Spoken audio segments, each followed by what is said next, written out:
Now bezels are, the bezels all on, everything's all put together, and you need a bell. Now you might just put a jump ring, solder it up there and use a ring and a chain, or you might want to build you a bezel. There's so many different avenues as far as bezels. Alright, now we're going to make a bell. We have our piece all cleaned up. It's all like we want it. Now we're going to make a little bell. For this one I'm going to simply use a pattern wire. I put a taper on this end, roughly about a 45, and what I'm going to do is I'm going to use my bell pliers, and I'm going to extend it past the end just a little bit, and I'm going to bring this around till this loop touches itself.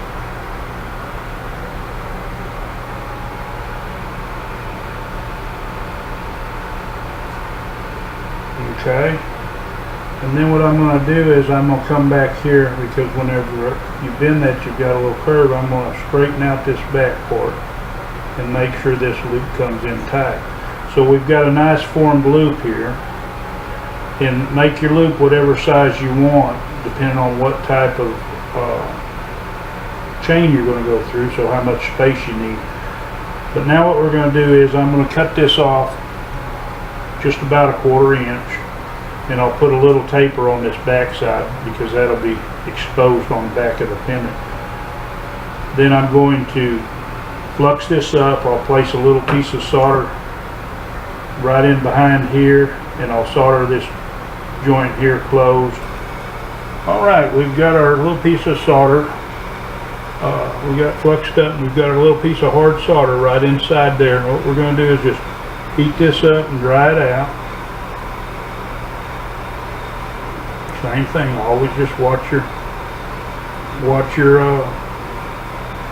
flux so you can tell where your heat is. You want it to be heated on this bottom piece and right there at the joint, but it's going to have to be hot all over, otherwise it's going to draw your heat out and you'll have a hard time getting it to draw in. But you can see it melted, you see it soldered up. Okay, that's all it takes. Now we'll just quench and pickle it. Yeah. Okay, we've cleaned it up and pickled it, and we've fluxed it again, and now we have a piece of easy solder placed right there on the end. What we're going to do is we're just going to tin this piece of solder right here on this end. We're not going to make it flow out real far. We're just going to flow it enough that it tins to your bell.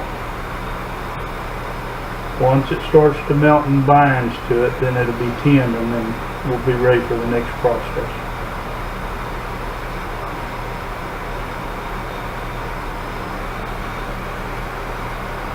Get the whole thing hot. It's soaking all the heat out. Okay, now that's all we need. Okay. Alright, what I've done is I've went ahead and I've fluxed the bell up again. Remember, we've got it 10, and I fluxed the back of the pendant base there, so where it's going to attach, and I fluxed this whole side where I'm going to be applying heat. Now what we're going to do is we're just going to heat this up. And we've got to heat this whole thing up because we don't want it drawing the heat out of it while we're soldering this on. Remember, you can tell your solder point without even looking at your solder. You can tell it by watching your flux. As it frosts up, and rub a little water off, and it'll turn dark, and then it'll start clearing up. Once it gets clear, then it's hot enough that it'll solder. You got to remember, all this whole thing is got to be warm enough so it doesn't draw all your heat out. Now we know we've got a solder right here, so primarily that's where we're going to put most of our heat, on the bell itself and in this area, but we don't want to draw it all out. So now if you see your solder melting on your bezel or something, you know it's got plenty hot. I always say it's better safe than sorry, so I'll make sure I've got plenty of heat that I know it'll be soldered on there.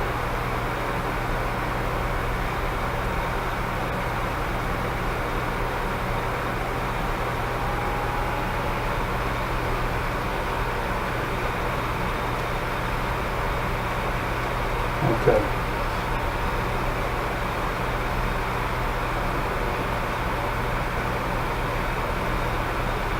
Guess my torch wasn't quite turned up high enough. Okay, the colors is right.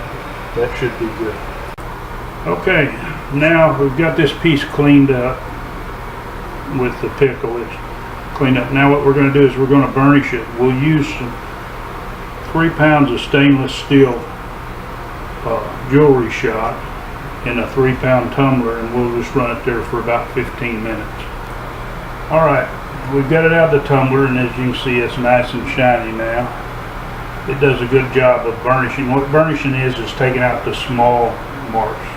If you have larger tool marks that might be in there, you might need to use like a buffing wheel or something to clean it up, but if not, you can burnish it with the tumbler. Normally if I have other tool marks, I'll go ahead and take them out, and then I'll throw it in the tumbler for 15 minutes. And I didn't mention burnishing compound. You can buy that, but all I use, I'll put some water in, and I'll add a little bit of ivory soap to it. Now, I better prepare my cab. I don't need this label on the back of it. I label all my cabs, so kind of got a record of them. But anyway, now we're gonna go ahead and set this cab. And now a lot of people, whenever they make jewelry, they just throw their cab in there and they're done. Now, when you go to fit your cab, now sometimes during the process you might bend your lip in a little bit or something like that. You can take this burnishing tool here, and you can just run it around straight up around the edge of it, and you form that lip back out and get it straight if your cab doesn't fit. Now, what you do is you put dental floss, just dental floss. You can get the mint wax if you want. It doesn't matter. Just dental floss, and put it behind there. So if your cab doesn't fit right, you can get it out easy. Now my cab does fit right. I mean, it fits in there good. But what you want to do is you want to set your cab, and when you stay setting a stone, you're just not throwing it in. You're setting it at a certain depth. And on here, this stone is a little bit too deep, and when you set them deep and your bezel comes over, a lot of times it wants a wrinkle or it doesn't look right or something like that. So take the time to actually set your stone. If your stone doesn't fit, if it's tight, you're going to need either, you can have like a little diamond block or file, and you can adjust those edges with it, because you're not going to see them anyway. They're going to be covered. Just adjust it where you need to until it fits. If you have lapidary equipment, well, that's great, because it works a whole lot faster. Okay, so what I'm going to do now, I'm going to have to cut a shim. Now when you shim your stone, there's a lot of ways you can shim your stone. This is just a thin plastic piece of cheap cutting boards. You can get them 2 to a pack. And I use that. Now you can use coffee can lid, any type of plastic lid works good for shimming your stone. If I'm going to set a stone that's clear, now I would take and use a colored plastic most likely. Your silver over a period of time is going to tarnish. That's a given. And if it gets moisture in there and you have a stone that's clear on the back side and the back isn't an open back, it's going to start turning dark. If you put something in there for color, it's going to be there. It's not going to change colors, and that would take care of any problem that might come down the road. So I'm going to cut me a shim or two, see what I need to put this in. Alright, I have my shims, and I have this at a height that I'm comfortable with, that I think will work good. Now before I set this stone, I want to add a patina, and the patina that I'm going to add is going to be silver black. And the thing about silver black is it's hydrochloric acid, so I don't want to get that on my stone and stuff. So I'm going to go ahead and put my patina on this first and clean that up, and then I'll show you how to set the stone. Alright, I have my patina on it, and I have it like I want it. And I have my stone shim, so I have the height like I want it. So it's set proper height. Now what we're going to do, we're going to take this burnishing tool right here. This is a rocker, and the reason why they call it a rocker, you come straight in on the sides and you rock this in. What you want to do is you want to make sure that this bezel comes in at the bottom, not just folded over on the top. Now if you take your narrow ends, and try not to slip off it, which is kind of hard, but if you take your narrow ends and come and bring them in first, you won't end up with a bunching problem as bad otherwise, because what happens is your metal works out. If you work this way in, then you put all your metal in these narrow ends and you end up with a problem of it bunching up. But you just continue to do that all the way around. Now you might have a problem where your bell is, just turn it sideways and rock your side of your rocker and bring it in. You just have to kind of adapt to do it, but do that all the way around. Then once you do it that way, you're going to bring it at an angle and rock it in. And then what you'll do is you'll come back and we're going to use this burnishing tool to burnish it. Alright, now I got it all the way rockered in and I've got it all the way burnished. Now whenever you burnish your stone, make sure that you don't have any gaps here. A lot of times if you look at people's bezels, and you'll see little gaps where they're not burnished up there tight. Make sure you take the time to burnish it up to where you don't have any gaps between there.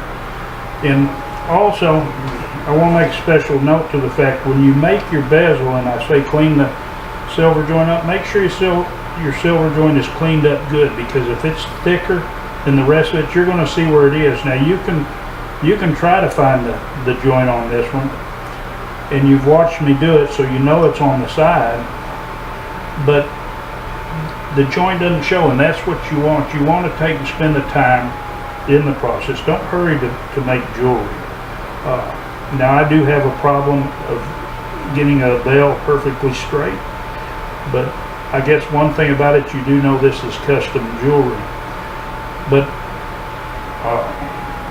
if you're going to take and put a patina on it, if you like that dimension look with it, make sure that you do that first, because hydrochloric acid is strong and it'll damage most of your stones, and the chance of you not getting on it on the stone would be real slim. So I recommend that you do that ahead of time, and make sure you take the time to shim your stone so your height is right, so when everything comes together at the end, it's